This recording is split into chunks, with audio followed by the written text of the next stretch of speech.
Welcome back to week 6 of college football. It is again another TGFF game day preview for the weekend. We are once again thanking God for football again, Jay, after all the things that have been going on over here in my world. But we would also like to welcome everybody from last week as well. We appreciate all of you guys joining the show and watching in.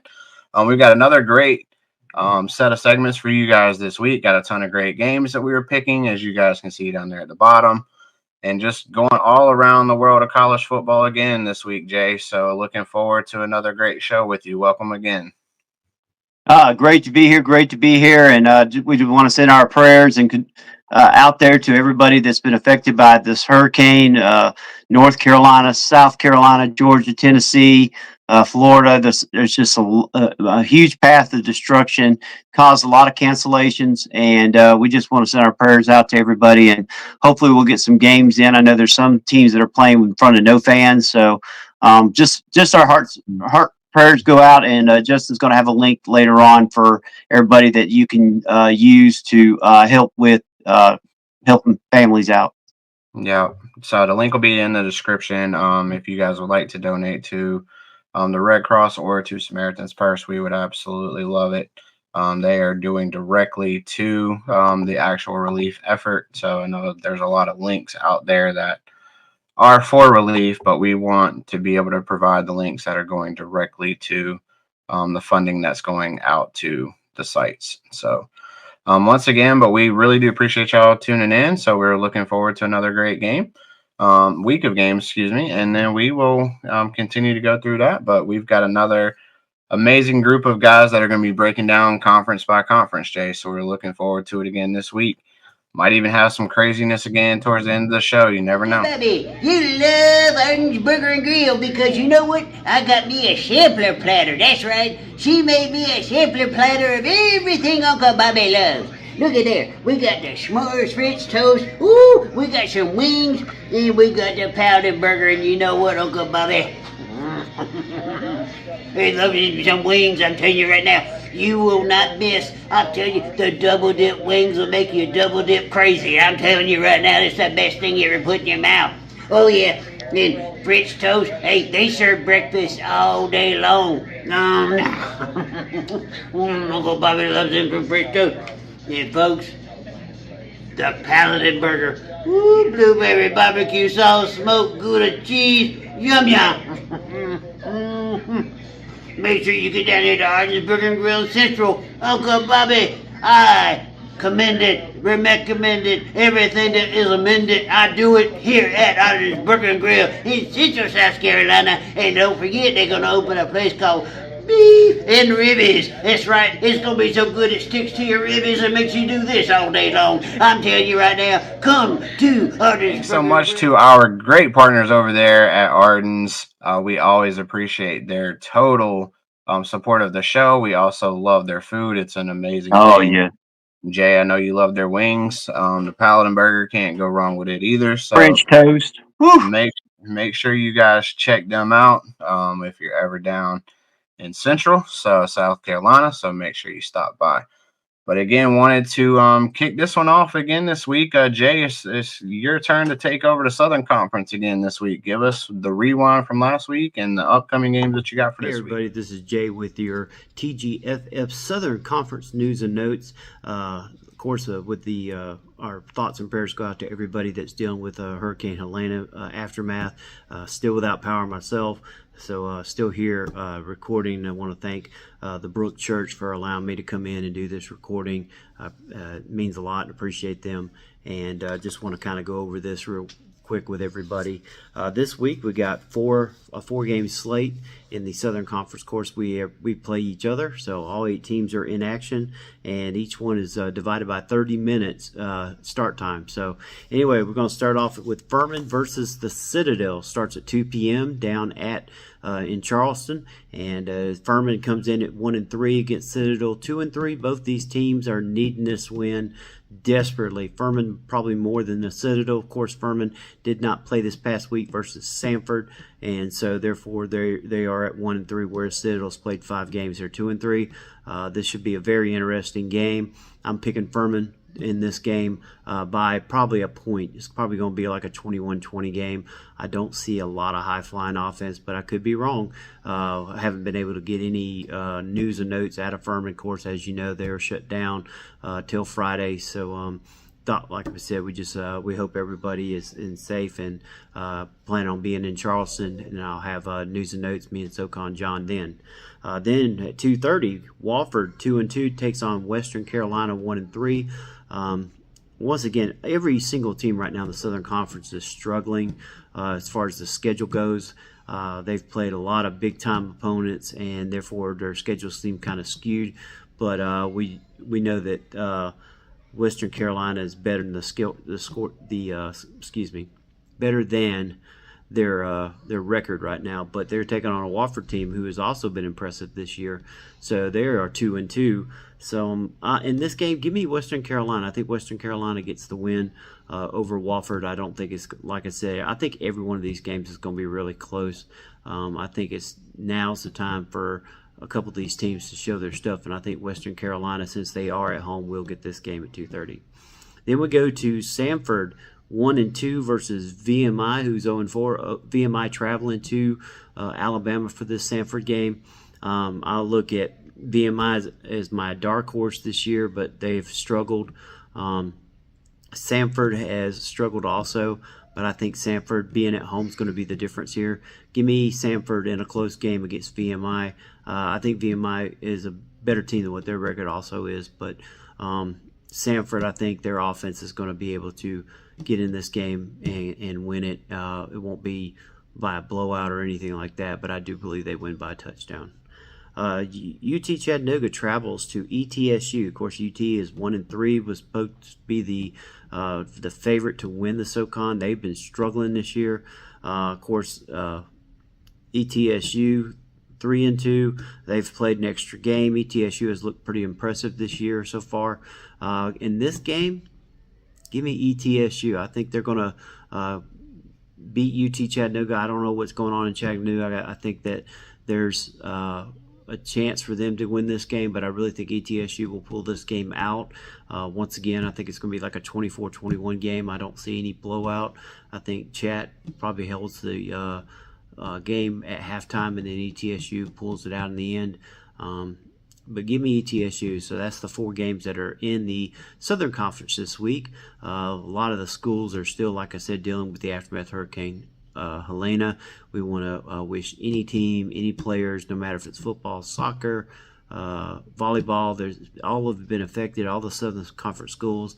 I think Commissioner Michael Cross and his staff has done a great job working with the schools, making sure everybody is safe first, and then, sports is next. So just want to thank everybody at the Southern Conference for allowing us to be with them, and this has been the TGFF Game Day Southern Conference News and Notes for the week. Thanks so much, Jay, for all that great information for the Southern Conference again this week. So make sure you catch your gear out on Redbubble as well. That's where you can pick up all of our gear, the awesome hat there that Jay got. Make sure you head out there and support the show if you're really interested in giving us some love. We always like to give all of the conferences love. So again, Jay, thanks again so much for the SoCon stuff. But next up, we're going to be hitting up our Sunbelt reporter with John. He's going to be taking care of us out there with all the information that you need from the Sunbelt. His segment is also going to be brought to you by TrueVictory.com. So make sure you guys go and check out True Victory Veteran-Owned Business to get all of your apparel needs for that as well. So thank you so much. Good morning and welcome to the Greenville Sports Media Saturday Game Day show.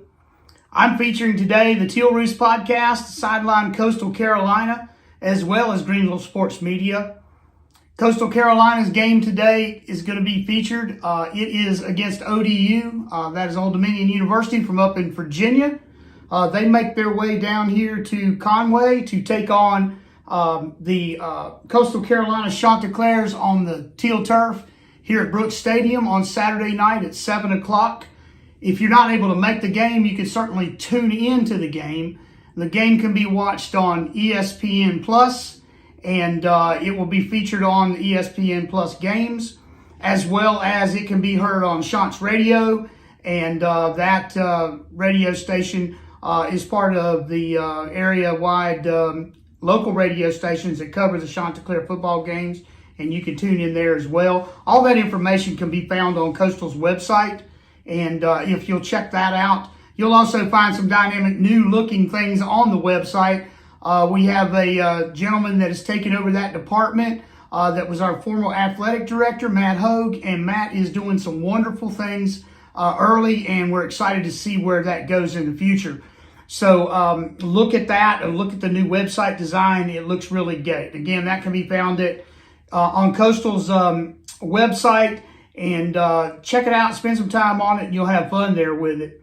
So going back to the beginning of my podcast this morning, basically I wanted to let you all know that ODU comes in here as a tough competitor.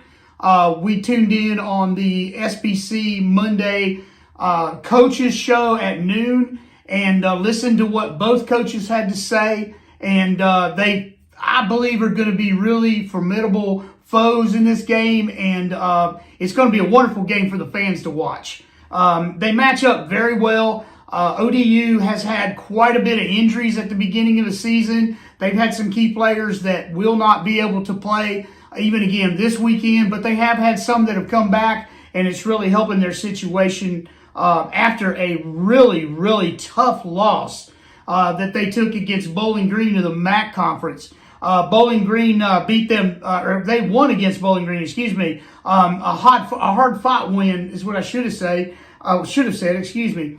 And they came back and won this game. They had been down in it most of the day, and they fought back and won their way back into a situation. So they're coming off a win against Bowling Green from the MAC conference. Coastal is coming off of a bye week after suffering a very disappointing loss to Virginia from the ACC 43-27 here at Brooks Field. And so we tuned in on the coach's show on Monday. We also tuned in on the coach show on Wednesday that he does for media. And Coach Beck gave us an update on a couple of key injuries. He doesn't talk very much about injuries, but he did go into the fact that they have had several injuries to key players. And one of them that was very disappointing to hear was our running back, Javen Simpkins.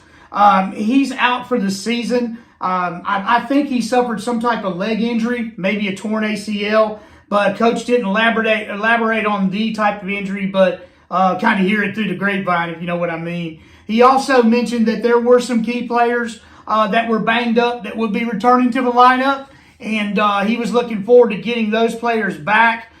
Some of them just needed a little bit of rest. And one person that he did mention in that exchange was Ethan Vasco, our starting quarterback, that, he runs the ball a lot. And when you run the ball, you're going to take a lot of hard hits. And given that fact, he's had almost 2 weeks now to kind of heal up and get back in the groove. And, he had a breakout game last year about this time. So we'll hope that Vasco keeps on the road to getting better and better each week. And we know he's a good leader, and the guys play hard for him. So, that is kind of a setup for Coach Beck about ODU and about his players that are out for the season. And then, of course, those that will be coming back, and he felt really strong about that. Coach Beck went on to say that the team had been practicing really hard and in preparation for ODU. ODU is going to be coming in here, Brooks Stadium, looking for an upset. And he very strongly has preached this to his team over the past 10 days or so of practice. He mentioned that he let a couple of them go home, and that there were others that had taken other little small respites there from playing, to spend some time with their family. Some of them hadn't been home since before the beginning of the season. So they needed a little bit of good time for themselves. And so Coach was blessed to be able to grant that for him to be able to do it. And we thank you for that. He said that Coach Ricky Rain would have his team prepared and ready for a great matchup at Brooks Stadium on Saturday night, and that he didn't expect anything less. He said he had known Coach Raines for several years, and that Coach would have his team ready to play, even though ODU's coming in here at 1-3 and 0-0 in the Sunbelt. Coastal comes in here at 3-1, and they also are 0-0 in the Sunbelt Conference. This will be opening conference play for both teams, so it's just as important as any of the regular 3 or 4 games they've already played, because it doesn't matter. Everything matters from here on out in conference play, and we want to do absolutely the best we possibly can in conference play. And so that's going to kind of wrap you up with this week's predictions that has been fortunate enough to come out of a sports information for us to be able to forward to you. We look forward to doing that each week. We also look forward to bringing you a Saturday night post game. We will be at Brooks Stadium on the field and both up in the press box Saturday with media credentials. And so we're looking forward to bringing you a lot of action, hopefully from down on the field, as well as information that comes from the press box. So stay tuned for that. That'll be put together on Saturday night after the game. It'll be live streamed through our folks at Riverside, and we'll make sure that you get that Saturday night. And then big news is Sunday evening. I have been asked to be a guest on the Purple Addicts podcast on Sunday night. We will be recording that, and they will have that out soon to you, and I will have a link for them. You can look them up at Purple Addicts on X, and go to their website, and you'll see their information concerning their podcast. But I'm looking forward to that. There's a couple of other podcasts that are doing similar things in the area, doing broadcasting guests on their shows during the week for the opposing university. A lot of these guys know each other because they've been together over the years. And so we're going to try a little different fanfare here. We're going to be on defending the Coastal Carolina Chanticleers against the James Madison Dukes. And that will be sometime next week before that quick turnaround Thursday night game against JMU. So I am very excited, and I'm looking forward to that. And I hope I'll do my very best to represent the university from our podcast perspective. And I'm sure that we'll do just fine. I've got some things that I want to say, and they said, hey, you don't mind if we, throw a couple of jabs? And I was like, no, don't be prepared not to get a few of them back. So, that's going to be a fun time. We're going to have fun together. And it's just a bunch of guys that love football, love their schools that they represent, and, just want to have fun. So I'm looking forward to that. Listen, that's about wrapped up my amount of time for this week. I really do appreciate you turning in each week to Saturday Game Day through Greenville Sports Media.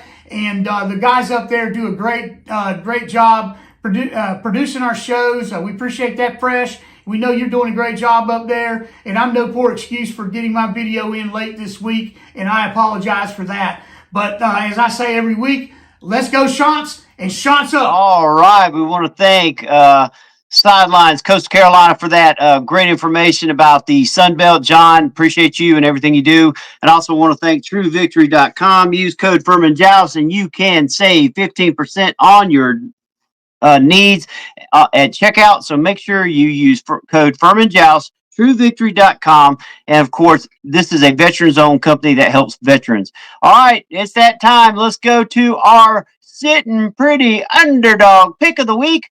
Oh, mercy, what is the Underdog going to pick this week? Let's hear it. Buddy, it's your old boy, Ralphie, giving you my Underdog pick for this week. Give me California over Miami. Oh, that's right. California over Miami. It's my underdog pick of the week. TGFF game day. Oh. That was certainly another interesting pick there for our sitting pretty dog grooming underdog pick of the week. Thank you so much again to our friends over at Sitting Pretty Dog Grooming. For all your dog grooming needs, please hit them up as well. Hello, everybody. This is Jay doing the Big Ten review this week. Daniel's not able to do it, so I told him I'd step in for him, let everybody know about all the Big Ten news and notes for this week. Last week had a lot of great games. This week, no exception. We start off tonight's game, Oregon and Michigan State. This is at Oregon. Oregon, of course, the sixth-ranked team in the nation. Give me Oregon in this game. Very simple, very easy to figure out who's going to win. I just think they're just going to be too much for Michigan State. The next game is Penn State and UCLA. UCLA traveling to Penn State. Penn State usually likes to, mess up in games like this, but I think they're a little bit over this particular thing. I think James Franklin is finally starting to get the players that he's wanting to be able to compete on a major level. So give me Penn State over UCLA. Another game is Wisconsin has Purdue coming into town. That'll be played on the Big Ten Network. Give me Wisconsin in this game over Purdue. Another game that's going to be played out in the Big Ten is going to be none other than Ohio State having an Iowa come in. You know what? Give me Iowa in this game. That's right. Give me Iowa over Ohio State. Ohio State loses this game in a very low-scoring game. I just think Iowa might have Ohio State's number. Then we have Northwestern taking on Indiana. Indiana, of course, 23 ranked now, comes into Northwestern. They're going to just pulverize them. Indiana wins this game pretty much easily. The next game we want to go to is Rutgers coming to Nebraska. Rutgers is a surprise team this year, and they go into Nebraska, but the problem is they're taking on a Nebraska team that has got sights on wanting to be in the playoffs. So give me Nebraska against Rutgers. All right, and one of the other games I want to get to real quick, is Michigan and Washington. Michigan goes into Washington, and they just get the win, and it's not going to be close. I think Michigan pulverizes Washington in the game this week, and that's our Big Ten for the week 5. And we appreciate everybody that watches TGFF Game Day. Now back to myself and Justin Grice. Cowboy Revolution. So talk to us about that, Jay. Cowboy Revolution, get your gear there. As you see, I got mine. I love our sponsors very much. They got a lot of great stuff from hats to shirts.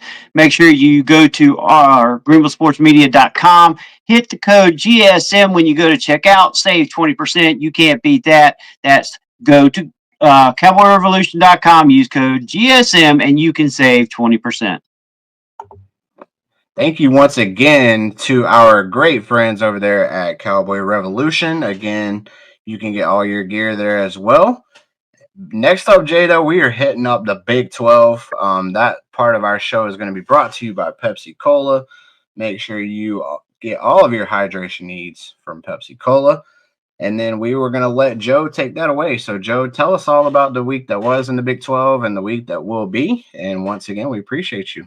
Week 6 of Big 12 football is here. We've got you covered with a little bit of a preview this week discussing the Big 12 Conference. Now, I'm not going to sit here and sugarcoat it and say it's the best games we've seen all season. This kind of comes into a weird spot where you have most of your top 25 teams on a bye week, but there are a couple of good games we're going to talk about and see if we can help win you some money this week. Coming off of a massive Week 5 slate with a couple of headlining matchups, there's going to be a ton more in Week 7. Week 6 kind of falls in the spot where you get a couple of teams expected to be, nearing the college football playoff, or teams expected to be in the Big 12 title race, taking on teams that are not exactly supposed to be bowl eligible, so you don't get a ton of matchups. Let me preface that up front. That being said, I've handpicked a couple of games we're going to talk about that could have some upset implications, or even just some spots where you can make some money, because we're all about making some cold hard cash on this YouTube channel. But the first game I want to discuss is West Virginia, Oklahoma State. Now, Joe, why would you pick a game where there's one team with one win and there's a second team that's completely defeated in conference play? Well, the reason I chose this game is because it feels like Oklahoma State is close. I know they have no offensive production. It feels like Ollie Gordon's a shell of himself. Their O-line's beat up and battered. Their quarterback play has been inconsistent at best, but Oklahoma State is still a team that could very well flip on its head and figure things out down the stretch. That being said, you suffer back-to-back losses against Utah and Kansas State, two teams that I believe will be in Arlington. Those are my picks for Arlington as of right now. That could absolutely change, so just take that with a grain of salt. Oklahoma State kind of ran into a buzzsaw the first 2 weeks. They don't look great. That being said, West Virginia has been flying on the coattails of other Big 12 teams after having their own bit of an underwhelming performance this season. I don't really like where the West Virginia team's at right now. Garrett Green's a solid quarterback. I think that Neil Brown's doing a decent job for what he has right now. They're banged up right now. Their defense has lost a ton of people. I'm going to look at Oklahoma State hosting that game in Stillwater and say they're going to figure this out this week.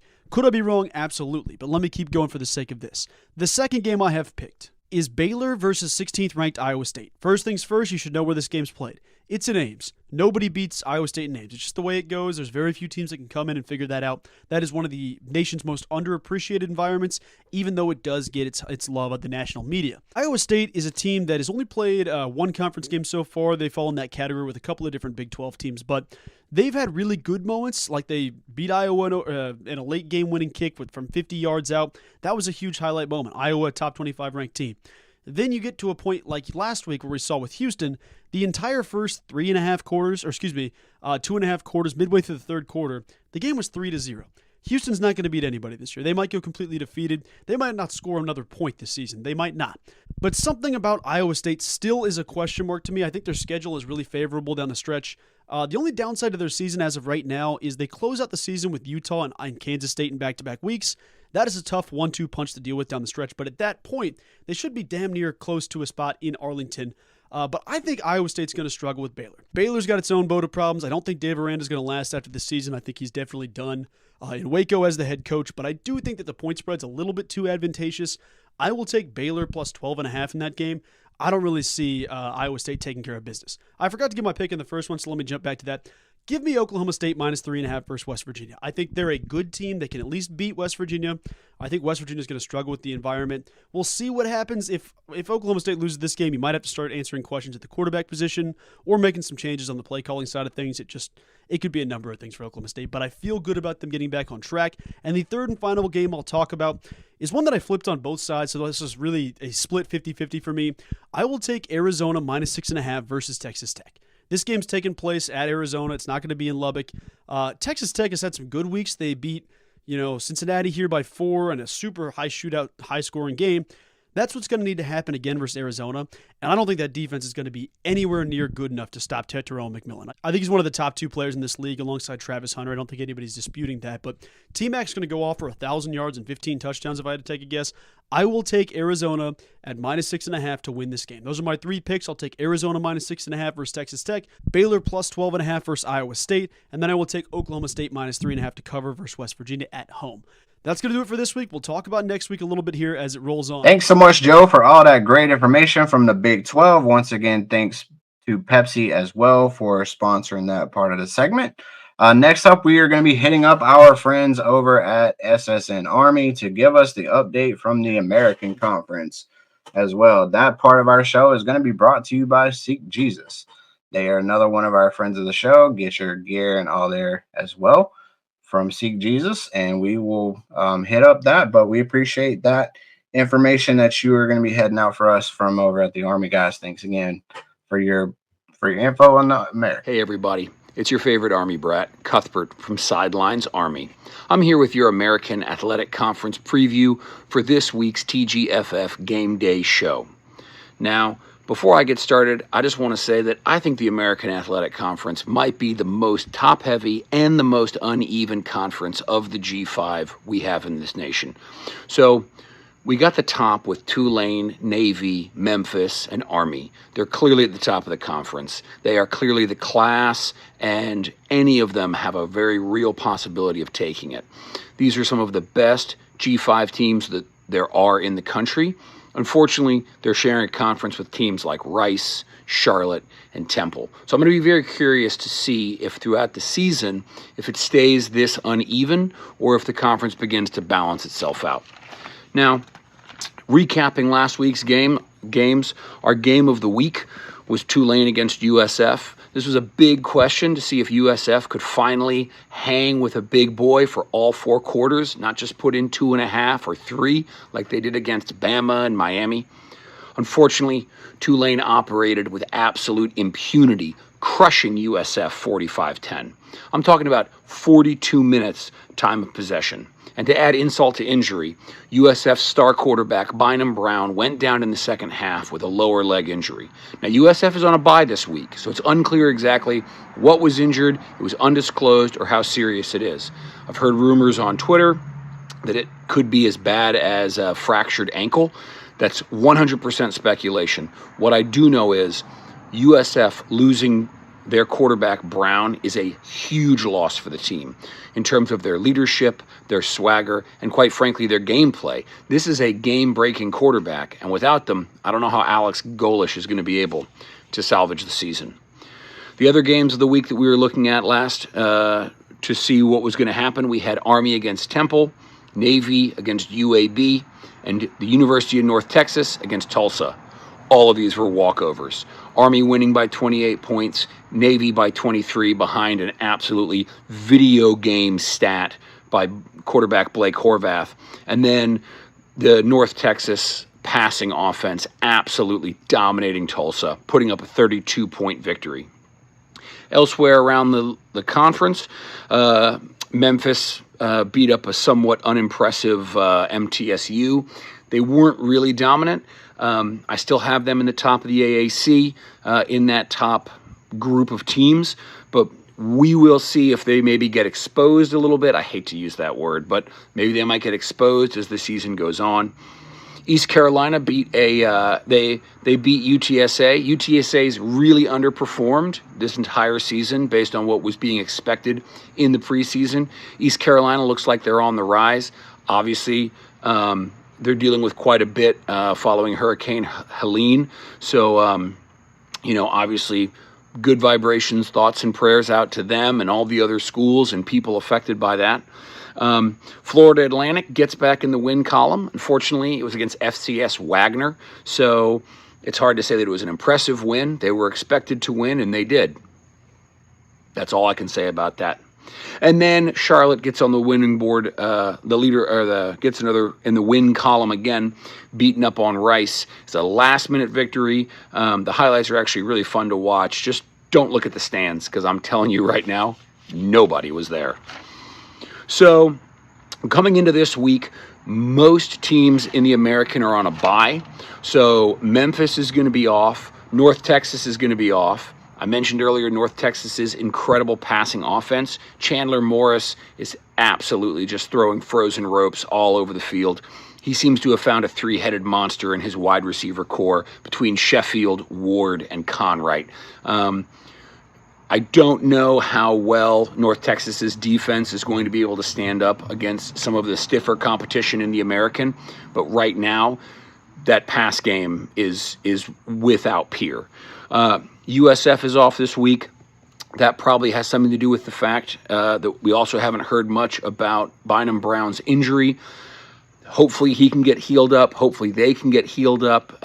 Big things were expected of them this year, especially after they clobbered Syracuse in their bowl game last year. And unfortunately, it just looks like it might have been a year too soon for us to be expecting big things. Now, UTSA is off this week. Hopefully they can help to right the ship a little bit with the time off. Also, Florida Atlantic is on a bye, and Rice is on a bye. So, with them all being on bye weeks, we have 8 teams playing. The games that we're looking at this week, the outcomes should be clear. We have very clear favorites. It's not to say that there isn't potentially going to be an upset somewhere, but I don't have anybody on upset alert. I'm not seeing any real toss-ups. Now, the game of the week is actually going to be an out-of-conference game. We have Navy taking on Air Force. This is the first leg of the Commander-in-Chief's Trophy. For those of you not in the know, the CIC, as we call it, is the 3-way trophy held between Army, Navy, and Air Force. Each team plays each other once a year, and of those games, whoever has the most wins, they take home the Commander-in-Chief's Trophy. This is a critical game for all 3 service academies. This is the first game of the season for the CIC. It always is Navy versus Air Force.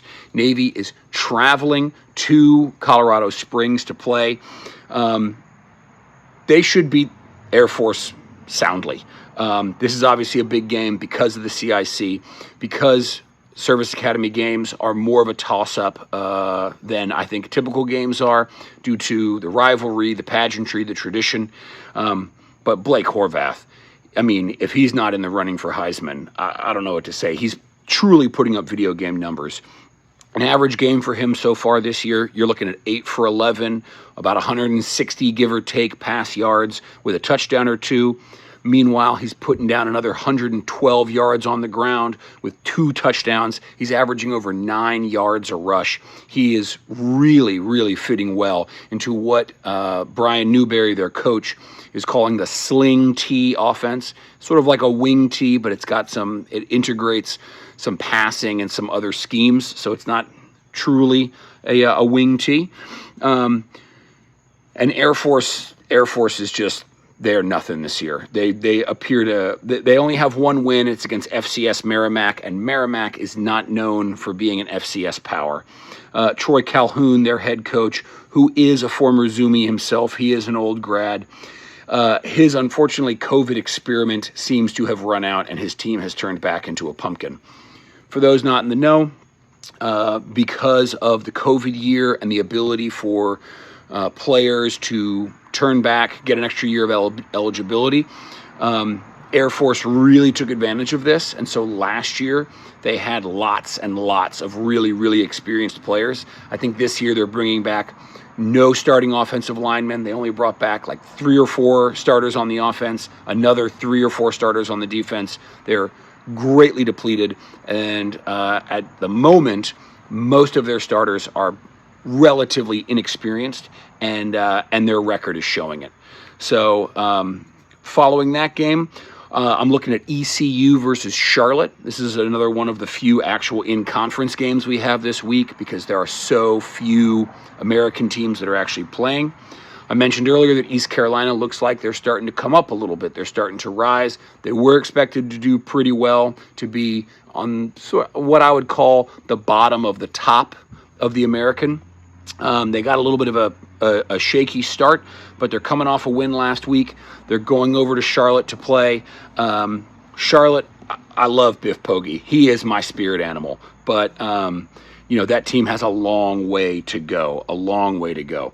So, maybe coming off a win against Rice, Charlotte can pull a rabbit out of the hat. They have beaten ECU in recent history, but it doesn't look like ECU is going to have any trouble handling their business. They've got a 71% chance of winning per ESPN, and they're favored by over a touchdown. And then the last game of the week I have are my Army Black Knights going to Tulsa to play the Golden Hurricane. Now, we're obviously coming off a long week. We had a Thursday game last week against Temple. We slapped them around in the link in front of absolutely nobody. Tulsa coming off an ugly loss to North Texas.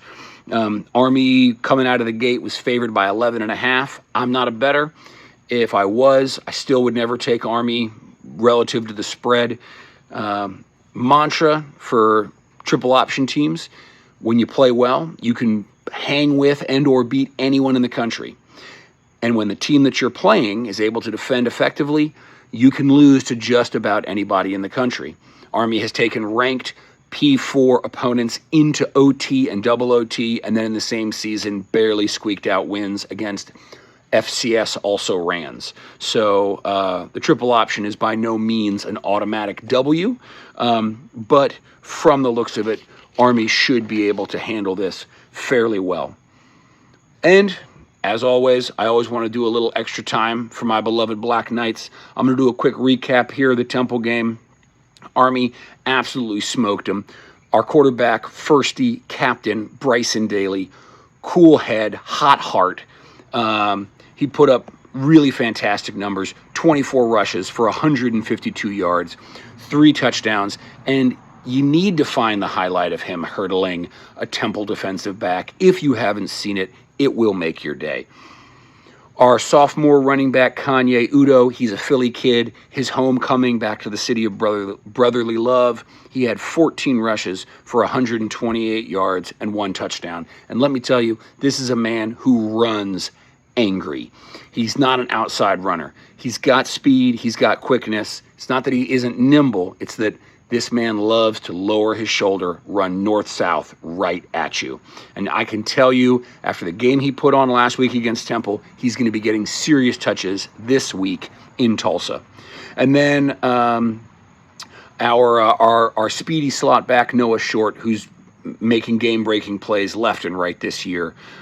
He had a 61-yard touchdown run on the first drive. He had a 27-yard catch, and I'm telling you, if he makes one defender move, that 27-yard catch turns into a 40-yard touchdown, which would have been another fantastic highlight for him. Our backup quarterback, junior Dwayne Coleman, he came in late in the game. He is the heir apparent for the starting quarterback position. He went 1 for 1 for 18 yards and a touchdown, 4 rushes for 17 yards. I know that Coach Monken always wants to try and get those second and those third stringers in the game to get them reps. When you have a system offense the way Army does, it's critical to be able to slot in players because of injury, because of graduation, because of you name it. So seeing him take the field, seeing him perform was really, really great. One last note about the team. Our senior safety captain, Max DiDomenico, he's been playing with a cast on his hand. He came out in the second half. In this week's press conference, Coach Monken said that him coming out in the second half was not due to the cast on his hand. He got a pretty rough bruise on his upper arm. The game was pretty well in hand, and they just wanted to get him to rest. He is expected to play this weekend against Tulsa. Hopefully, he can help keep their number one receiver, Benjamin, in check, because that's going to be critical to us getting the win. But expect him on the field and expect him in the cast. And one last note, I just want to say, Army absolutely smoking it, plus 35 minutes time of possession being averaged this week. Tulsa's only at about 30 minutes time of possession. This is a strong advantage for Army. We are the number one rushing team in the country, averaging 371 rushing yards a game. Tulsa gives up about 160 a game, and I'll tell you what, we're going to be taking every bit of that 160, and if we do it right, we're going to be taking it in the first half. This has been Cuthbert from SSN Army. Thank you so much, TGFF. Go Army, beat Tulsa. Appreciate all of that great information there from the American Conference, from our guys over at SSN Army. We really do thank them for all of that. We also thank Seek Jesus again as well for sponsoring that segment of the show. Next up, we are going to be heading to our really good friend of the program, our Sports Illustrated correspondent for Notre Dame, Mr. Nathan Erbach. So Nathan, take it away and let us know what your thoughts were from the Louisville game and the week that's coming up. Thanks again, Nathan, for joining the show again today. We always appreciate you coming on and talking Notre Dame football. This is our guy getting back and better than ever from Sports Illustrated, writing for the Notre Dame Fighting Irish as well. He is going to talk to us about their win over Louisville this past week and what Notre Dame has coming up going forward. Yeah. Hey, Justin, thanks for having me like always. Obviously much better week for Notre Dame. I mean, not necessarily in the sense that, post Northern Illinois, they had a couple good wins against, obviously they blew out Purdue the week after that. They beat they beat Miami of Ohio as well. But they needed a victory against a ranked team to kind of get things flowing again. And I think that's exactly what happened this past Saturday. Wasn't always easy. They fumbled the opening kickoff, and Louisville scored a couple plays later to make it a quick 7-0 lead. But then Notre Dame would go 21 unanswered in the first quarter. Kind of some back and forth turnover stuff. The Louisville quarterback fumbled on like a big 49-yard run or whatever it was, and then Notre Dame scored. And then I think both teams had another fumble. One that was on a bad snap on a punt by Louisville that set up Notre Dame in plus territory, in which they scored. And then Louisville had another I think it was their first 2 touchdowns of the day were both on fumbles on like the 10-yard line, where they gave them just like easy points for 14 to give them 14 points, I should say. So yeah, I mean, obviously it kind of started out kind of weird like that. And then both defenses kind of just crunched down the probably the second quarter through until about the early fourth quarter. Notre Dame finally scored again to put up 31 points. And then Louisville scored soon after that to make it 31-24. And then kind of the rest is history. Notre Dame tried to run out the clock. Louisville got the ball back, and then they couldn't do much with it either. So again, started out kind of weird. Kind of a funky game, sort of a, like I said, just kind of a weird turnover battle to start. And then when both teams kind of settled in, it was a defensive battle for the remaining part of the game. It looked like pretty much Riley did a really good job managing the game. You always hate to kind of say that, but he was 17-23 for 163 and 2 touchdowns, but didn't turn the football over. So, that probably really helped Notre Dame, secure that win, because you were talking about the turnovers and that. So but it did look like Louisville had a decent day, but they just couldn't get out of their own way on the turnovers. So definitely a really good win for Notre Dame. Should help them, especially in their quest for the playoff as they move down the road. So hopefully they will continue to play extremely well. But it was a really good week for me. I was very intent on watching that football game because I really was kind of looking to see how well did Notre Dame come out against Louisville. So you and I talked about it last week. I think we both picked Notre Dame to win in that one too. So ultimately, it's going to be a situation where hopefully they can continue to move forward and get better on that. So I wanted you to talk a little bit about, I know Notre Dame's off this week, but talk about a little bit about what you saw maybe in your next opponent in Stanford too. Yeah, and real quick, just kind of touching on what you mentioned about Riley Leonard. I mean, he's a guy that, if he gives you 175 yards through the air, he's going to put up 50 plus on the ground as well. So I mean, he is that legitimate, running threat, and so he doesn't need to have those 300-yard days to be effective. And I think in that Louisville game specifically, the first part of it, they were able to do some things with him, and then Notre Dame kind of got cautious and just wanted to kind of bleed the clock a little bit, not do anything crazy. And that's ultimately what they did. And I think moving forward, hopefully they put a little bit more confidence into him to where they can produce some more points against some of these teams as they move forward. And that's also going to start, like you mentioned, kind of leading into the bye week, and then obviously Stanford immediately after. They have had the injury bug a little bit this year. Obviously everybody can say that it's football. Teams have a plethora of injuries. Right. But to start the year, obviously Notre Dame had missed their left tackle for the year, or lost their left tackle for the year. They've been starting a true freshman at left tackle ever since. Against Purdue, they lost their starting center Ashton Craig and their starting right guard Billy Strouth. Ashton Craig's out for the year, but Billy Strouth could be back for the Stanford game after the bye week. They lost their 2 best pass rushers potentially for the season. I know Jordan Patello was definitely lost for the season. We don't have official word on Boubacar Traore, but it didn't look good.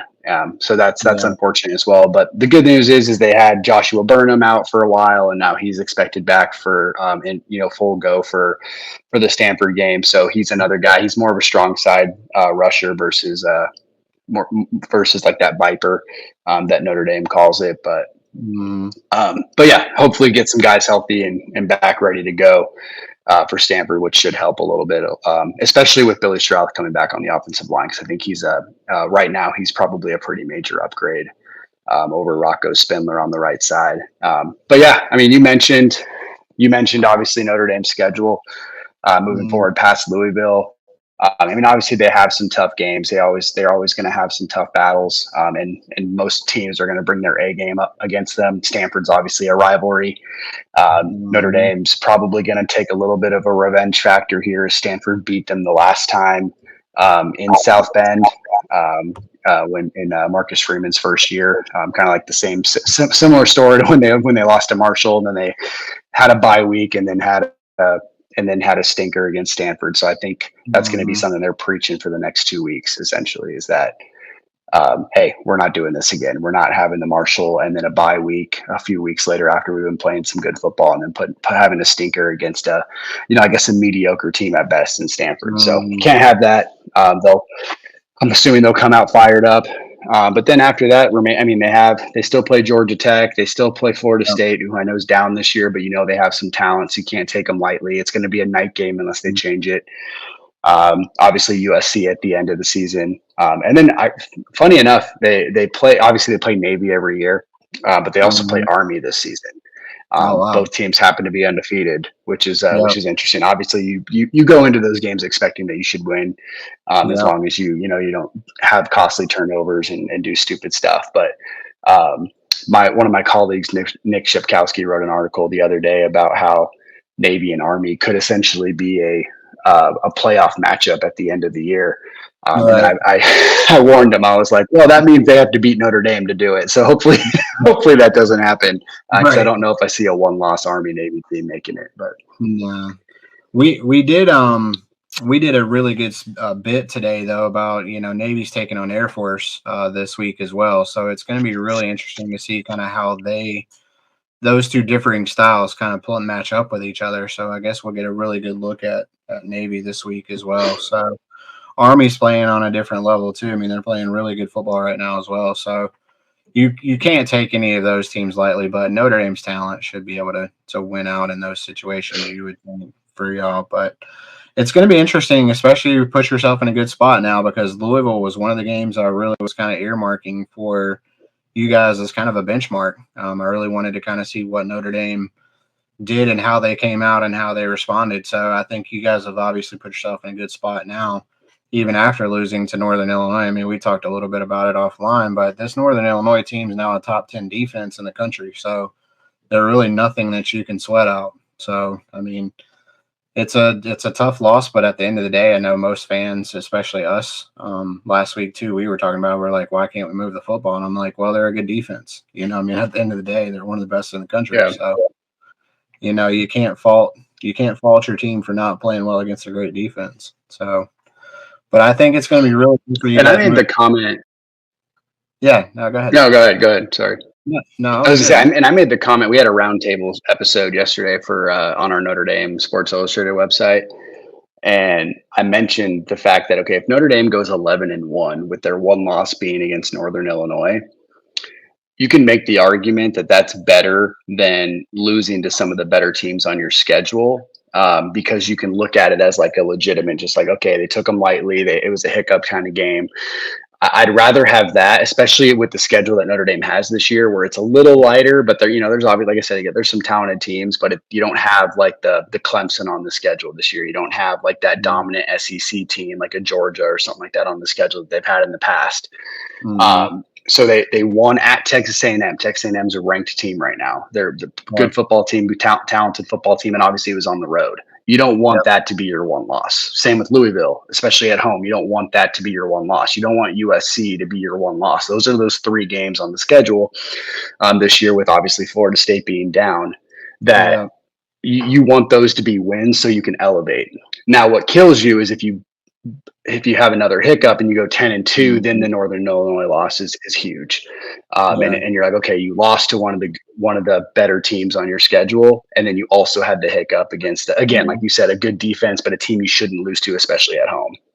And so it's going to be interesting moving forward. I think if they go 11-1 with that loss being in Northern Illinois, you can make the argument that they could be a 6 or a 7 seed in the playoff, and just say, you know what, they chalk it up to a bad day. They finish the season really strong. Maybe they put a couple dominating efforts out there, against some of these teams like Georgia Tech. Maybe they beat USC by 14 or something like that, and that's convincing. So it's going to be interesting for sure moving forward, because I think that there's a case to be made that losing to a worse team on your schedule, I guess, is better than having that hiccup against the bad teams. Yeah, and I mean, like I was telling you earlier, like seeing that Northern Illinois team up close and personal, I don't think that's a bad football team. Like, I really do think they're a really good. Definitely not. After they beat you guys, they ended up being in the top 25. So I think they're kind of like a fringy top 25 type team. Their defense is definitely way better than what I ever expected out of them.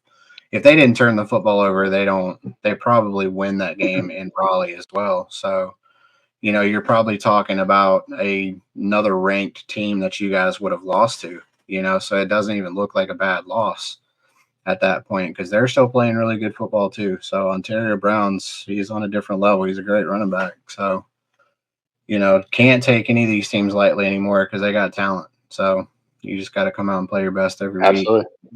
So we appreciate you, man. As always, I appreciate you coming on and talking Notre Dame, talking the Fighting Irish. It's always good. I think they're in a really good position going forward to make the playoff.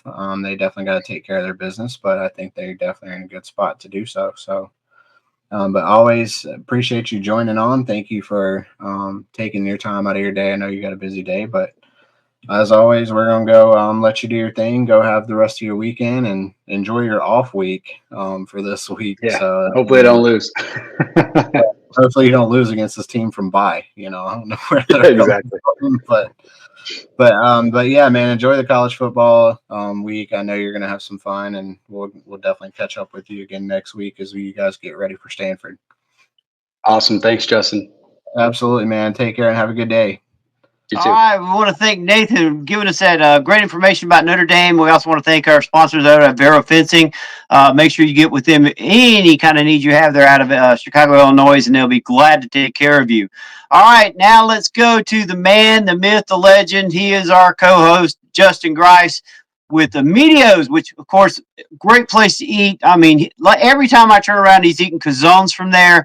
Makes me mad that I can't have one. And it just, Justin, you're just the luckiest guy there is right now getting to go there and eat. So give us some ACC information for this week.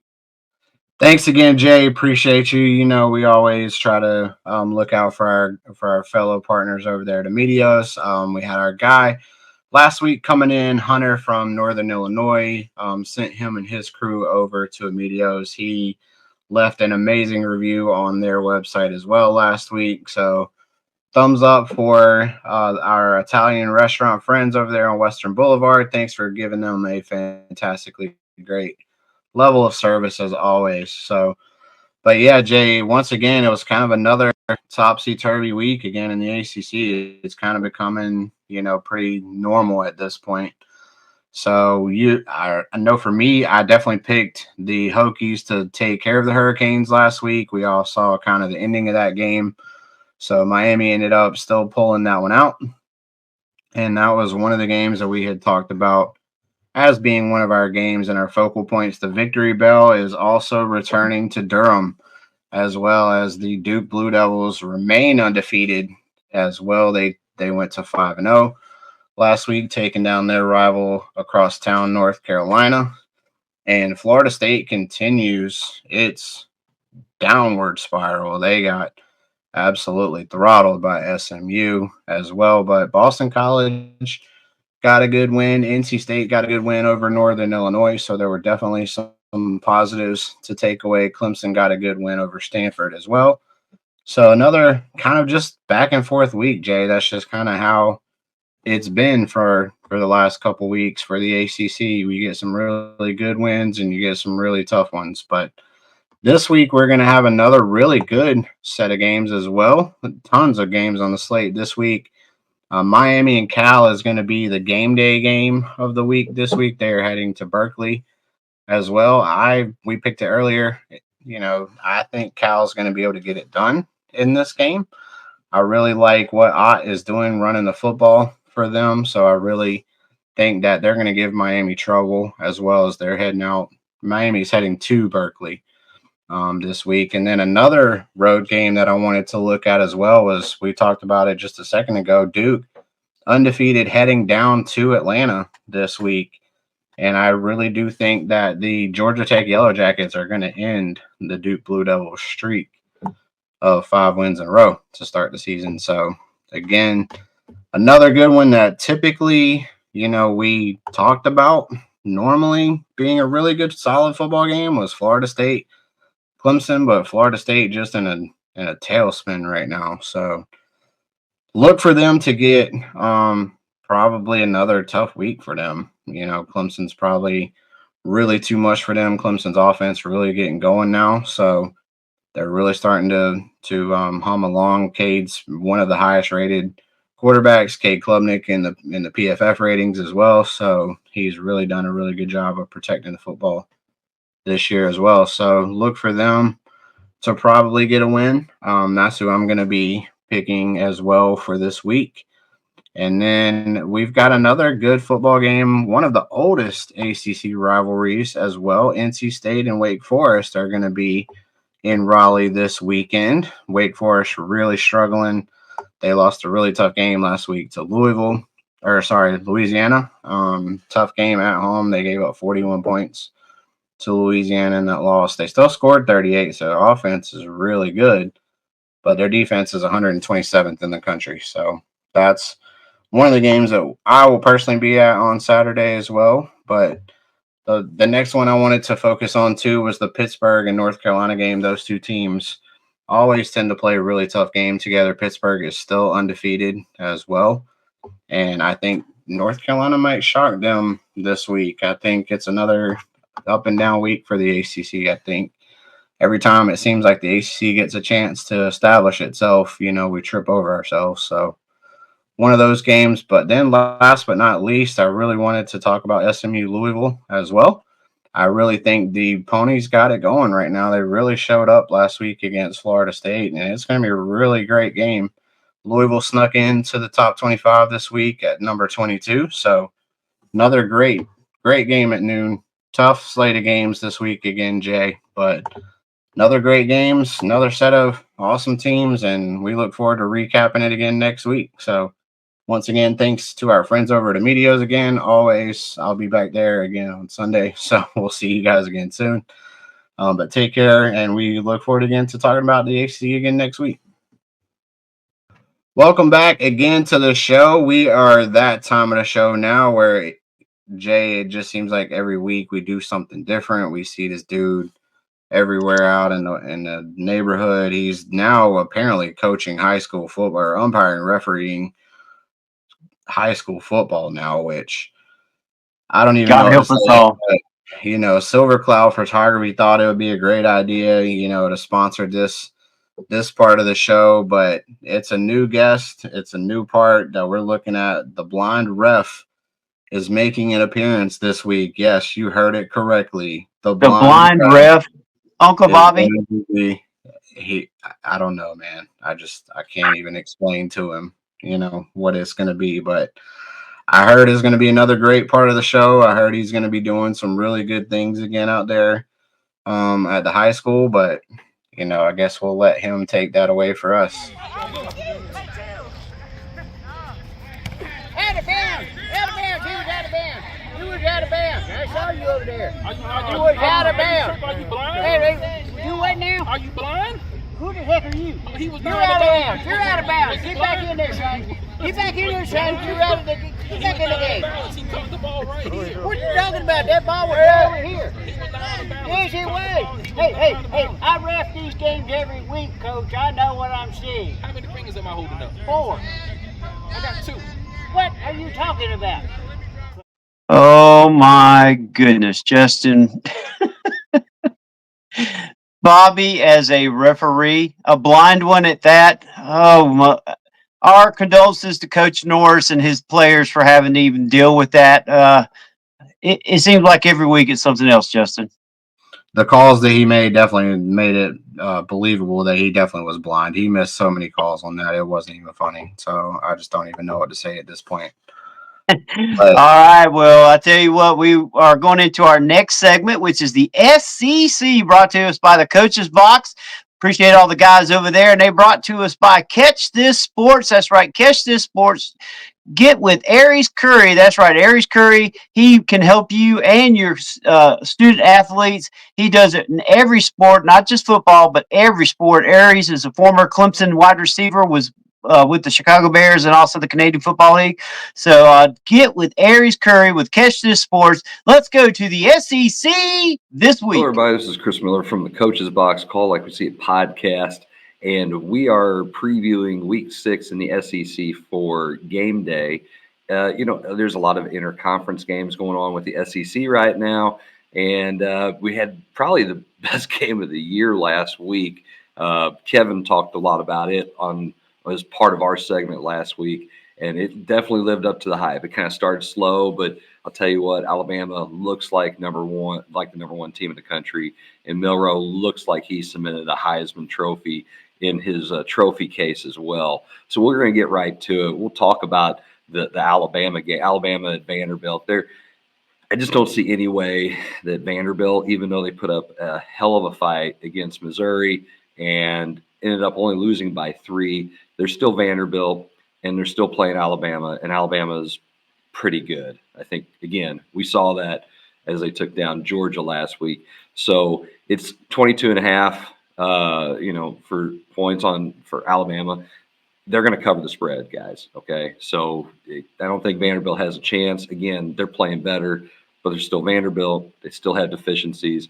And Alabama looks like the best team in the country. They're playing like it.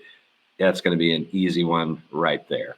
The next one is the aforementioned Georgia Bulldogs, who took the loss to Alabama last week. Look for them to have a bounce back this week against poor Auburn, who's coming to town. They're 0-2 in the conference. They're 2-3 overall. They're just not very good. And, again, the Alabama-Georgia game started off slow. Beck didn't look good early, but I do like the kid. He's got some poise to him, and I look for him to have a really big game coming out in this one as, Georgia looks to bounce back. The thing is Georgia's kind of in this weird spot. They could continue to be, just kind of like treading water a little bit. They're good, but they're just not playing really well. I think this is that game where they come out and say, we are the Georgia Bulldogs. We're still pretty good. We're still relevant. They are 5th in the nation in the rankings. I think they could be playing better. They're favored by 22 points.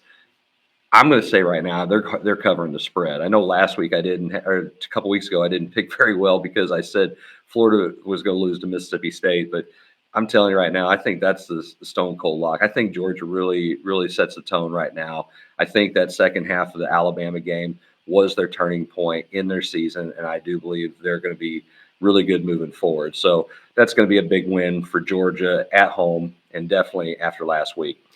And speaking of Florida, they're going to be hosting Central Florida. Central Florida is favored by 2.5 points. I can see why, because Florida's not very good. But here's the thing about this game. This game has all the implications. Now, it's not a conference game, but it's bragging rights within the state. Central Florida's been on the up for a long time, and Florida is on the way down. And there's not many people. I mean, the ESPN Analytics is calling this one pretty close, like a 51-48 split on who's picking the games. And, I know Central Florida's coming off of a loss to Colorado. Colorado played its best game of the season, I thought, against Central Florida, who I was quite certain that they, would beat Colorado. But I think this is a bounce back for them. I know Florida's coming off of the bye week, but they also had a big win against Mississippi State on the road. Mississippi State's not very good, but Florida isn't very good either. I'm going to still pick Central Florida to win this game. I think it might be close. Playing in the swamp is tough, but I do think that Central Florida wins the game somehow. A lot of the reason is just because Florida isn't very good. Now, if Florida does win this game, that's a big step moving forward for them because they need all the wins they can get. That's the bye week could help them in ways that we can't even imagine within their program. So that's going to be one to kind of pay attention to. It's not really the one we really want to highlight so much. Some other games that they're going on I think this is an interesting one. Ole Miss is traveling to South Carolina. Now, South Carolina has deceptively been okay this year. They're 3-1 overall. They're 1-1 in the conference, but Ole Miss took a massive loss last week to Kentucky. Kentucky jumped up and bit them and made them drop 4-1. and it was their first conference game and its only conference loss so far. So it's going to be interesting to see what Ole Miss does in response to that. I look for them to have a bounce back week as well. They are favored by 9.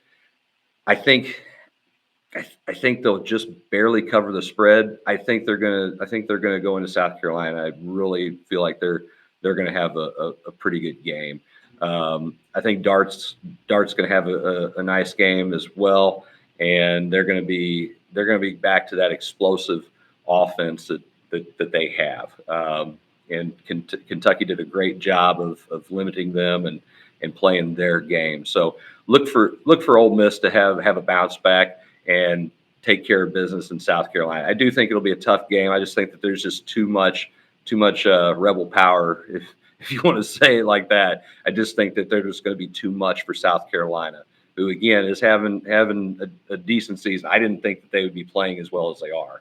So and again, any SEC conference games are just tough. They're just tough overall. Excuse me. So probably one of the bigger games of the early SEC season that we're kind of looking at from our standpoint as being SEC fans here. I know that last week's game is just on another level, and there's no games this week that are like that. The interesting one that I see right now is Tennessee at Arkansas. Now, I hate saying that because, again, I've mentioned this before personally. I'm not a big Razorbacks fan, but it's at Arkansas. Tennessee's coming off of a big win themselves, and they are playing lights out. I mean, they're still just they're kicking it. Heupel's offense is just absolutely kicking it. But it's something about going into Arkansas and playing. They're just tough playing there, and this could be kind of a trap game for Tennessee because they're in that position now where they're getting a lot of attention, and it could be very dangerous for the Volunteers if they start believing in their own hype. I know they've got a couple weeks until they do play Alabama, and this is one of those games where this and the next game against Florida could be one of those games where they're like, well, okay, we're pretty good, and they're going to have to show up and play. I know Arkansas is coming off of a loss to Texas A&M. It was a tough loss, but at the same time, they're still in that spot right now that they could turn their season around a little bit and make some hay. They've only lost to ranked opponents. So they're 3-2, but they lost to Oklahoma State, which was a fairly close game, and then the A&M game last week, which was a 4-point game.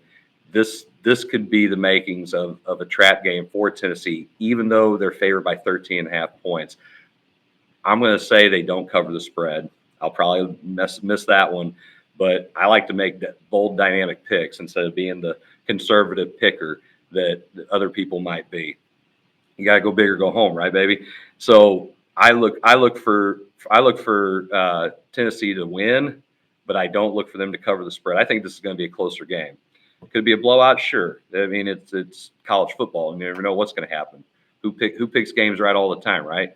So it is one to watch. I think it'll be a fun game. It could be high scoring, and it could just be one of those sloppy games. I think the only way Arkansas has a chance is if they make it a sloppy game.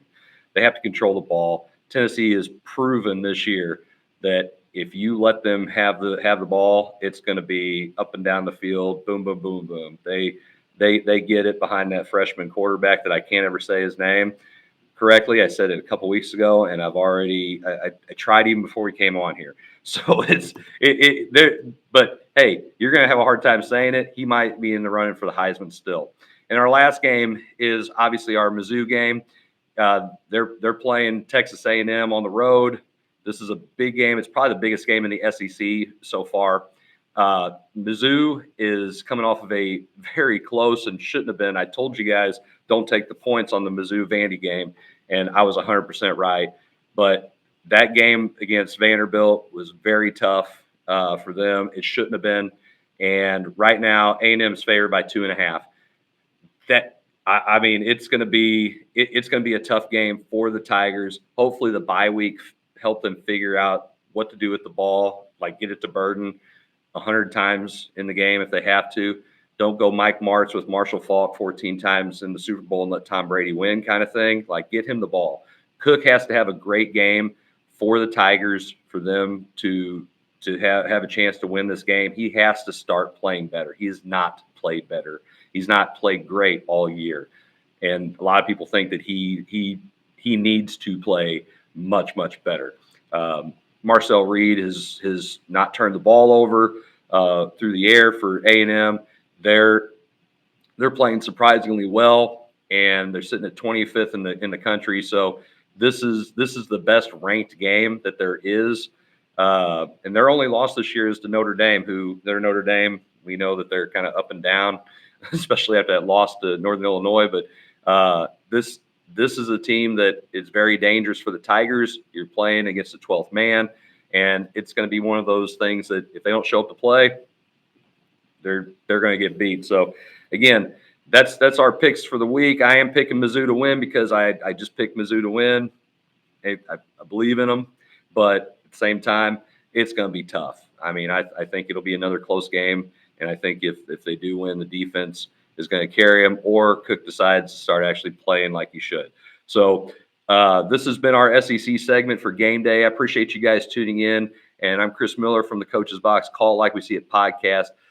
Feel free to like, subscribe to us on Facebook, YouTube, or on the X, and catch our podcast. And we talk a lot of college football, but appreciate you guys watching, and I'll see you guys all next week. Next up, Jay, it's that time for our guest picker of the week. We like to really welcome to the show the students of the game crew. Mr. Carlito is going to be talking with us this week about our upcoming games of the week. Welcome back to the show. Again, we would like to thank our sponsor over at Catch This Sports for our SEC segment. Also, a huge shout out to our guys over at the Coach's Box. Appreciate all of that SEC information that you guys gave us this week from last week as well. So we are now going to hit our next segment of the show, which we obviously got our special guest picker here today, Mr. Carlito with Students of the Game. And he's going to be giving us his picks of the week for our games that we have down there listed on the bottom too. But that segment is going to be brought to you this week by The Point RV at Lake Hartwell. So welcome to the show, Mr. Lito. Thanks for joining for the first time. Appreciate it. Excited to be on Thank God for Football. How y'all doing?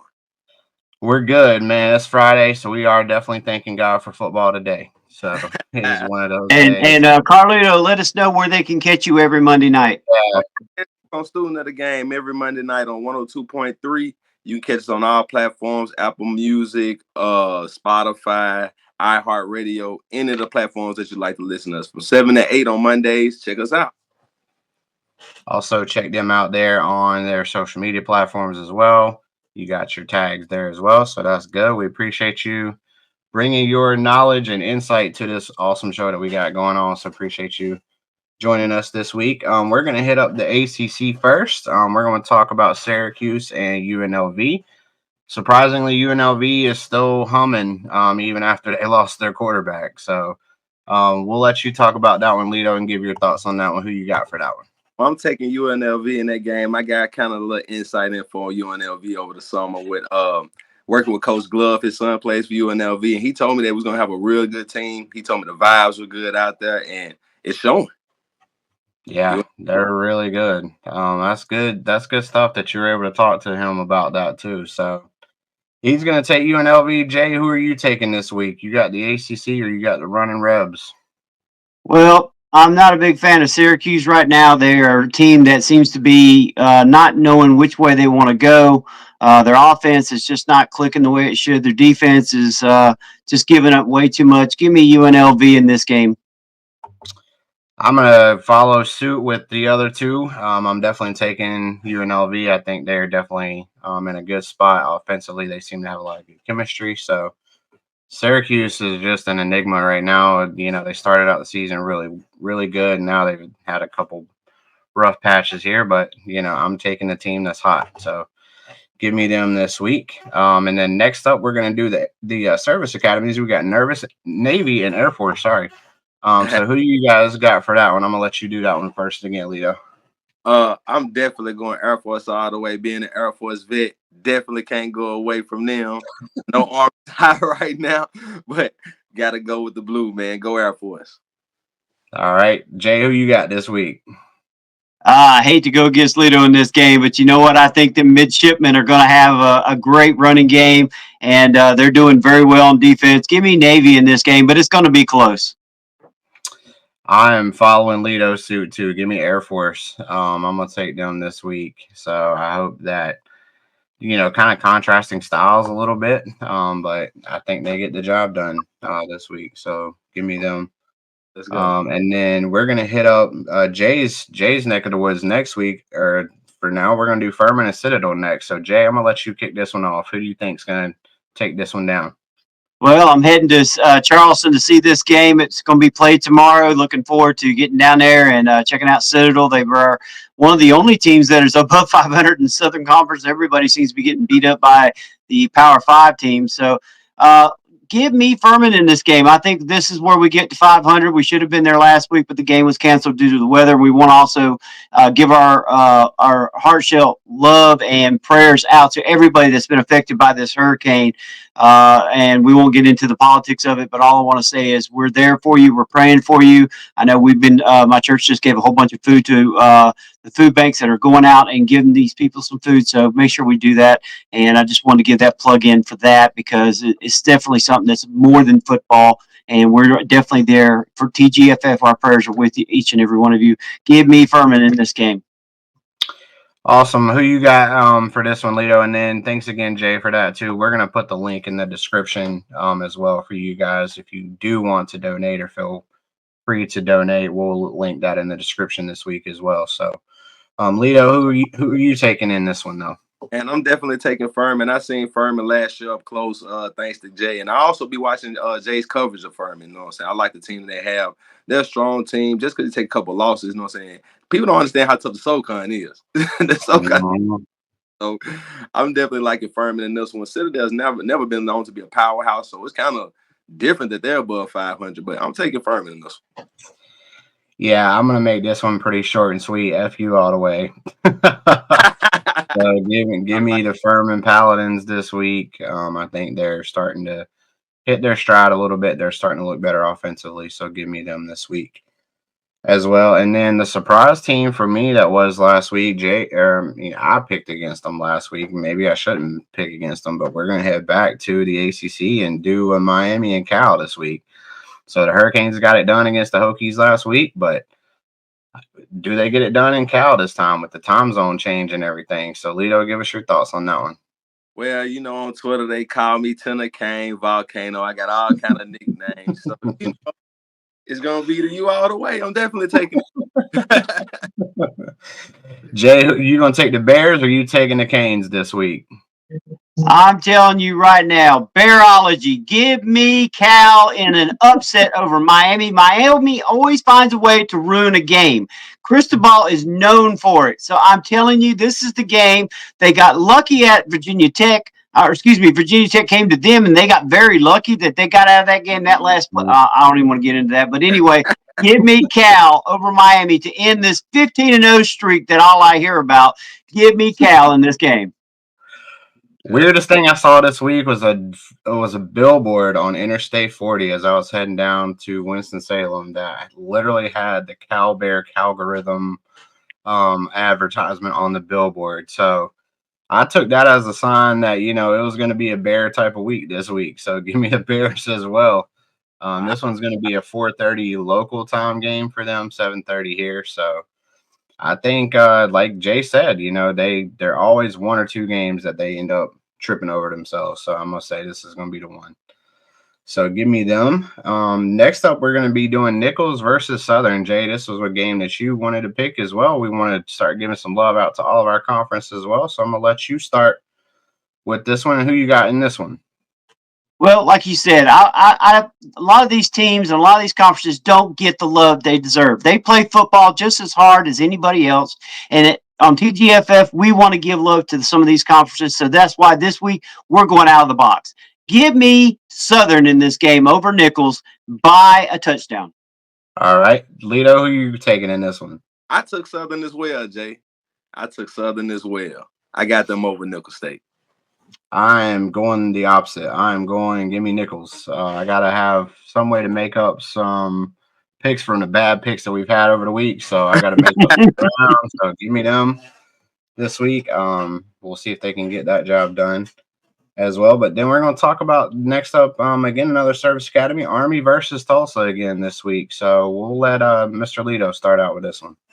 Man, I'm definitely taking Army. Army looking good. That's a good one all the way around. So definitely got Army beating Tulsa. Jay, who you got in this one? They definitely don't call him student of the game for no reason. Give me Army in this game over Tulsa. Yep, I'm gonna take Army as well. They do look good. I think they're getting better each week too. So I'm sticking with the service academies this week. So give me Army on that one as well. And then a pretty solid game in the Big Ten that we got coming up is UCLA and Penn State. So Penn State always tends to also do, tripping over themselves once or twice every year. So I'm gonna let Jay take this one away to start out with this one. Who you got this week? Well, I think Penn State's going to trip over themselves, but it's not going to be this game. Give me Penn State in this game over UCLA. I just think UCLA doesn't have the horses to deal with Penn State. And I just think Penn State's going to win this particular game, but there's issues coming into the next ones. Lito, who you take? You going to take the Lions or you got the Bears this week? I got to take Penn State in this one, man. I don't think UCLA can get it done. And James Franklin can't lose this game because my Florida fans look at him as a potential candidate. So he'll drop off the list. So we need James Franklin to win. I'm going to take the Nittany Lions as well this week. I don't think UCLA is ready for that physical style that Penn State's going to bring to this game. So I do think the Nittany Lions do get it done as well. Some of these Pac-12 teams are starting to show, they're a little bit vulnerable. Playing against their Big Ten foes. So I'm going to take them this week as well. So, but another good game out west this week, going to be Kansas and Arizona State. So we got Sun Devils and Jayhawks. And Jayhawks normally known for their basketball program, but their football program lately been good too. So who do y'all got? I'm going to start with Jay this time.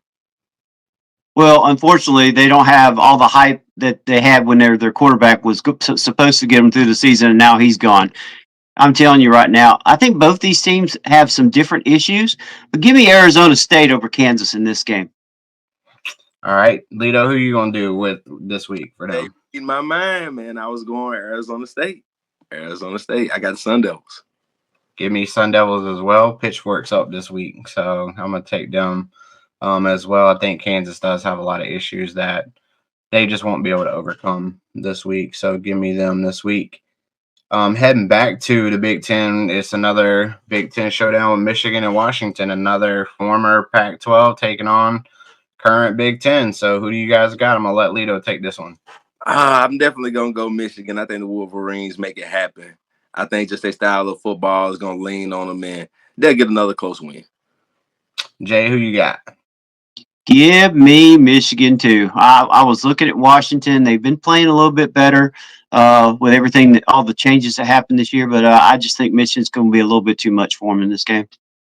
I think the running game gets it done as well for the Wolverines as well this week. I think they're a little bit more physical than what Washington wants to play. Give me them as well this week. So, and then I'm going to head back to my home state for the next one. We've got a minor 49er versus a ECU. So we're going to take them on, the Pirates versus Niners. Who you guys got in that one? I'm going to let Lito take this one. Man, I'm taking the party school capital, ECU, man. Get it done and party afterwards. Give me the party Pirates is what he's saying. So he is taking the Purple Pirates. I like it. I looked at this game. I actually watched Charlotte versus Rice, and I saw Charlotte's ability to move the ball. And even though they almost lost it by a field goal in the last second, I still think they're a team that's on the rise. Give me Charlotte over ECU in this game. I'm following right there in your footsteps, Jay. I think Mike Houston is just not getting the job done there at ECU, and I think he might be closer to his way out than his way up. So I am definitely taking the 49ers as well. this week. I think they are a program that has a ton of potential, especially given the recruiting area that they have. Charlotte's a huge hotbed for talent, and I think they can start pulling some of the guys out of that area that, some of the other bigger teams don't take a chance on. So I think it's definitely going to be a good game, but I'm looking forward to seeing the 49ers take that one this week. Another good one that I really was interested in that you picked was App State Marshall. I think that one's another really good football game that we're going to be able to see. So, Jay, I'm going to let you take that one this week. Well, I'll tell you what, Marshall has been up and down. Same with App State. Both of them have had to play some pretty good Power 5 teams and got manhandled in some of those games. But in the games that they wasn't playing Power 5, they did pretty well. So this game's kind of like a coin flip for me. Give me Marshall over App State. Alito, who are you going to take this week? Whoa, not so fast, Jay. I'm taking App State in the victory. I got I like it. We I need like it. good positive in that area. App State. Yeah, my heart's definitely going out to those folks over there in Boone. So I'm definitely going to take them. I think they're motivated this week. I think they're going to use this as a rallying call for them.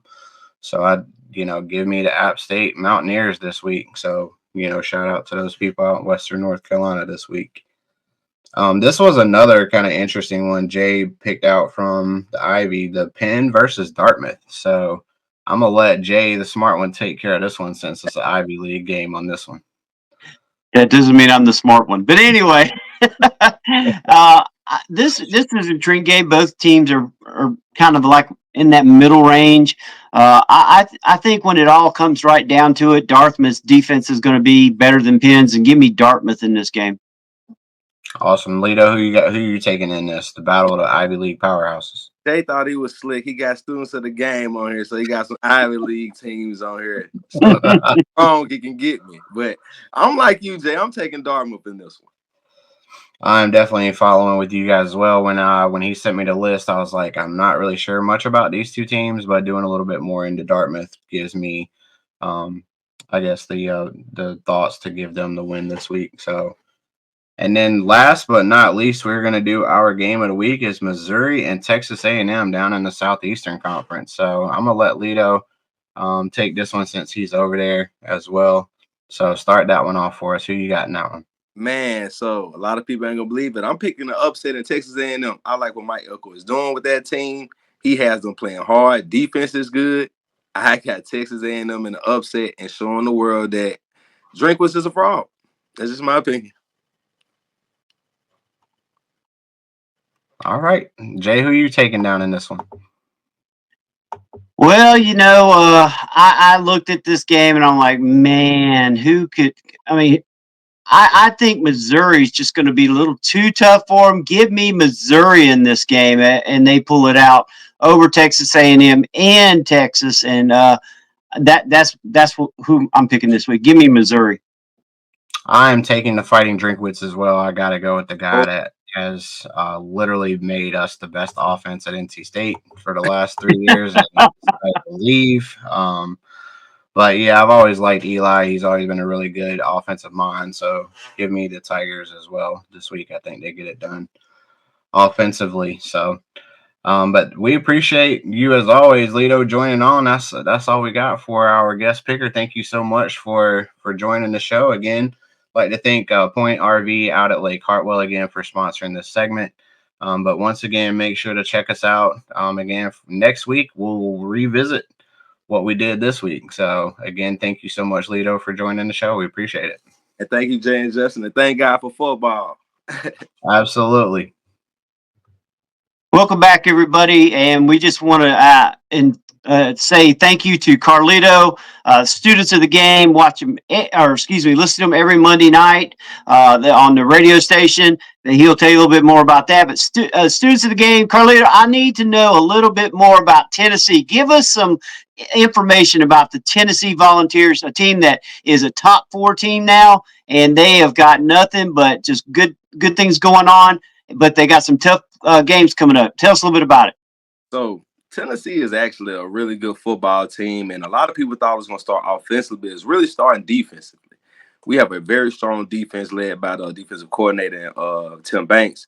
Tim Banks has done a great job over his tenure of acquiring talent and talent to fit his scheme. At first, a lot of people didn't think that his scheme was it, but he was letting people know, like, hey, man, I just got to get the pieces in and then things are going to work. We got a great D-line coach and Coach Gardner, man, and now we're rotating 12 D linemen in to play every game. So we're keeping them fresh. So it really starts on the defense end, and our back end is playing out of their mind. A lot of people had questions about the back end last year, and we got a lot of young players playing in the back end, stepping up, and some transfers as well. We rotate a lot in that area. So I'm excited, very excited about the defense and how they're playing, and that leads to the offense bringing, and they're slowly coming along. They put on a lot of points early on some smaller teams, I guess weaker opponents, as you would say. And then now say they kind of struggled a little bit against Oklahoma. But what I liked in that game is they stuck to their guns. We wanted to run the ball. We didn't get away from running the ball as we did in previous years and lost games. He stuck to his guns, ran the ball, and we came out with a big win. We leaned on our defense and let them do what they need to do to get the win for us. But now I think the offense is going to start taking these strides right after this bye week, and we're going to start seeing the explosion. You're going to start to see the best out of Tennessee. All right. Great. And Carlo, tell us once again where they can catch you every Monday night and also on Twitter. Man, you can catch us on 102.3 every Monday night. Students of the Game. You can catch us on Apple Music, iHeartRadio, Spotify, any platform that you like, Monday, 7 to 8 p.m. And also follow us on Twitter at Carlito25 Way. And you can follow my brother as well. He does great work at SOTG Smoke. You can find us on Twitter, or X as they call it. We're there all the time. Thank you, Jay. And if you want to see some great Tennessee high school football and also concessions, you got to see Carlito's concessions every Friday night. Make sure you go check that. And also, if you notice, folks, he's got a Pepsi bottle sponsored by Pepsi. That's right, Pepsi Cola. We appreciate you, Carlito. I appreciate it. Thank you again, Once Jay. again, we would really like to thank our friends over at Students of the Game, Carlito, for all of his takes on the Tennessee program, as well as his picks from the week as well. They're just a super wealth of knowledge. So thanks again, Carlito, for all that you do for the show. Next up, we're going to be talking our good friend over again. I think it's your buddy. Hello, everybody. It's Adam with the Sideline Sports Network New Mexico on X account, previewing this week's Mountain West football action. However, before we get to this week's action, let's kind of take a look back at what happened last week. The big news out of the conference was there was more movement from the conference, this time taking on teams, as UTEP has agreed to join the Mountain West Conference beginning in July of 2026. So all that doom and gloom that we talked about for the last couple weeks, maybe we could put it to rest as the conference now starts to poach other teams. Let's get to the games now. I mean, last week UNLV made a liar out of me. Not that I mind, but they weren't bothered by Matthew Sluka's departure, and they pounded Fresno State 59-14. That moved them to 4-0 on the season. They're now into the top 25 at number 23, and they've got a big game this week. We'll talk more about that in just a little bit. Hey, how about Boise State? Ashton Genty, 259 yards, 4 touchdowns, and they blew away Washington State last Saturday night, 45-24. Broncos are now up to 3-1 on the season.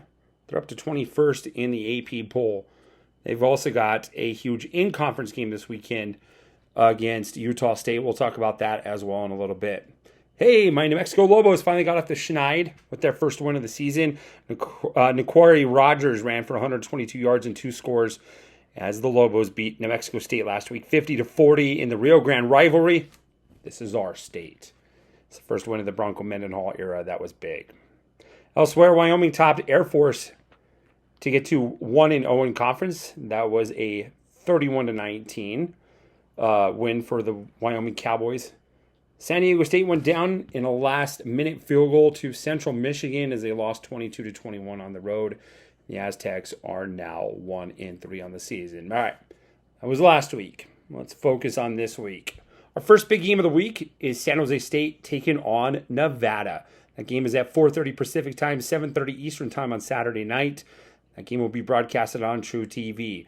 Now, the Spartans come into this game 1-0 in the conference, and they can get a big leg up early as everyone else is still playing some out-of-conference games, and many are still yet to play or are just playing their first conference game this week. And the Spartans, hey man, they can go to 2-0 on the year.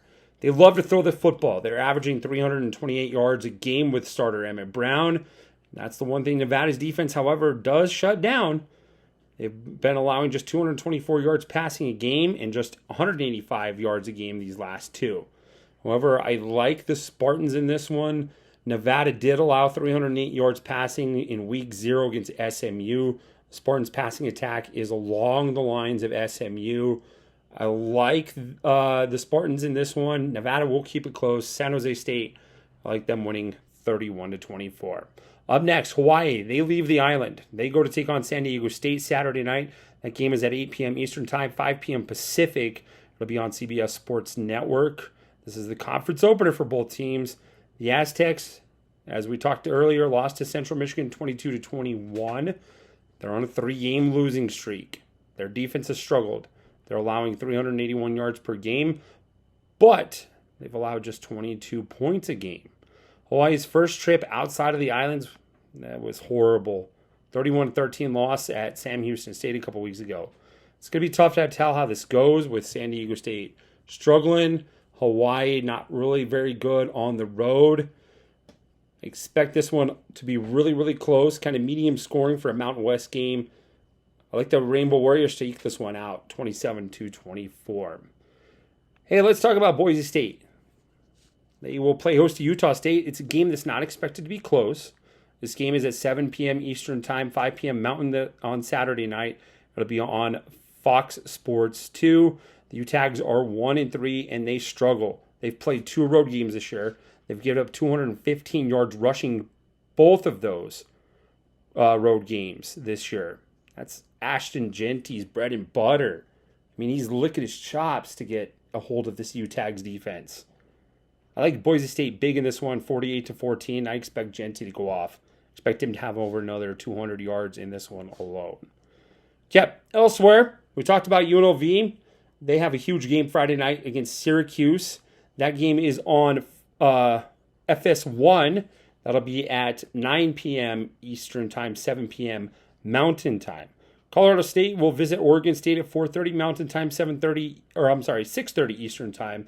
Saturday night, that game will be on the CW, and you guys are previewing the Navy Air Force game, as that game will be on Saturday at noon Eastern Time, 10 a.m. Mountain Time.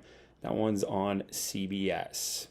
All right, that'll do it for this week in the Mountain West Conference. Don't forget to give me a follow on X at SSN New Mexico. Have a great week of football, everybody, and enjoy it. Our newest partner, W Energy Drinks. You know, energy drink, you get the powder, you mix it up at home, but it's better than any of that coffee, any of that energy drink you get. There's no crash, no jitters, no angst. They have a patented neural factor. That's the star of the show. They got brain food. I'm talking taurine, tyrosine, glutamine, more. They only have the best amino acids. Only the best brain benefiting vitamins. I'm talking B3, B12, vitamin C, much more. I'm also talking 150 milligrams of caffeine, so just like your energy, it gives you that kick. There's no sugar, no maltodextrin, no fake colors, no dyes, no fillers, no BS. You can go to w.gg, make sure you use the code REALFRESH, 2 words, code REALFRESH, get 10% off of your order. Once again, welcome back to the program. Thanks again as well to our hydration sponsor. It is Doobie Energy. We get all of our energy for this show from Doobie Energy.